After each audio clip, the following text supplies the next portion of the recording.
யெகோவா ரப்பா, யெகோவா ரப்பா, சுகம் தந்தீரே நன்றி ஐயா. யெகோவா ரப்பா, யெகோவா ரப்பா, சுகம் தந்தீரே நன்றி ஐயா. சுகம் தந்தீரே நன்றி ஐயா. ஒவ்வொரு நாளும் ஜீவனை கொடுக்குற தேவனுக்கு முழு இருதயத்தோட சோதர பலி செலுத்துவோமாங்க. ஆமென். இன்றைக்கு நீங்களும் நானும் நடப்பது நம்ம பலத்தால் அல்லங்க, அவர் கொடுக்குற கிருபையினால், அவர் கொடுக்குற பாதுகாப்புனால நீங்கள் நானும் நடந்து வந்து கொண்டிருக்கோம். விசுவாசிக்கிறீங்களாங்க? இதே நம்ம சுய இன்பத்தினால நம்ம நடக்கிறோம், போகிறோம், வரோம், நம்ம இந்த மாதிரிலாம் சம்பாரித்து சாப்பிட்றோம் கிடையாதுங்க. நம்ம அன்றைக்கி ஒரு சூழ்நிலை நம்ம வெளில போகலாம், நம்ம வீடு திரும்புவது அவரோட கிருபை தாங்க. எத்தனை பேருங்க விசுவாசிக்கிறீங்க? அவருடைய கிருபை இல்லைன்னு நம்ம என்றைக்கும் அழிந்து போயிருப்போம். அவருடைய கிருபையினால தான் நம்ம இன்னமும் வாழ்ந்து கொண்டு வரோம். அவருடைய கிருபை தாங்க நம்மளை இன்னமும் தாங்கி கொண்டிருக்குது, நம்மளை பலப்படுத்துது, பாதுகாக்குது.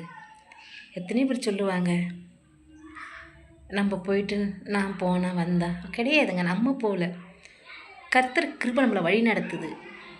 விசுவாசிக்கிறீங்களாங்க? உங்கள் கிருபை இல்லாம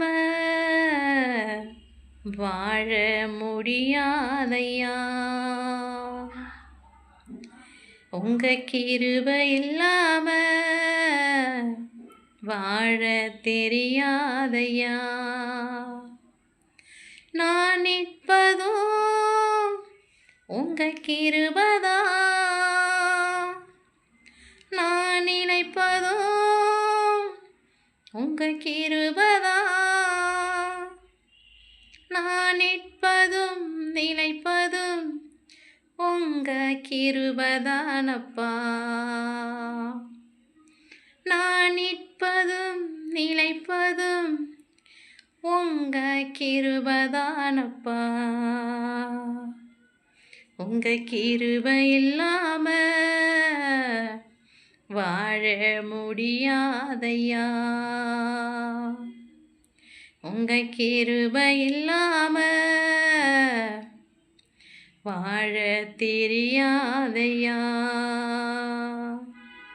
எத்தனை பேருங்க விசுவாசிக்கிறீங்க? அவரோட கிருபை இல்லைனா வாழவே முடியாதுங்க. கமெண்ட்ல சொல்லுங்கள். ஆமென்.